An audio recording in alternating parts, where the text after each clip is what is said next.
The government owes it to its people to search the landfills. A wave of red shirts and dresses made its way across the country today in solidarity. Search the landfill! Search the landfill!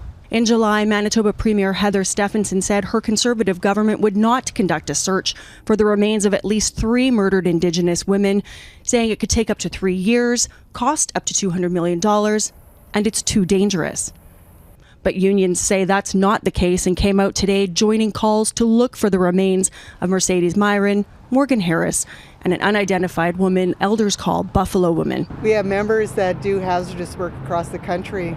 We all know how to be safe when it comes to working with hazardous materials, so I don't buy that. What began as a grassroots movement has become political in Manitoba in the midst of an election. Wab Canoe, a First Nations man, hopes to be the next premier and return the NDP to power after 7 years in opposition. The NDP, I'm happy to say that have announced that they will search the landfill site if elected. Stephenson is on the other side of the issue, with those who believe a landfill search will cost too much and won't necessarily yield results. For missing and murdered advocates, no matter what the cost, it's worth trying to return these women to their families. When our province of Manitoba's serial killer ends up passing away himself, he will be laid to rest on his terms.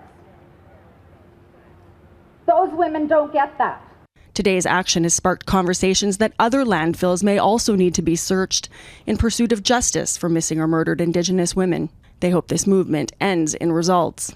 If your granddaughter or your daughter was sitting in a landfill and nobody wanted to look for her, what would you do? You'd be crying and fighting, and that's what we're doing. Melissa Ridgen, Global News, Winnipeg.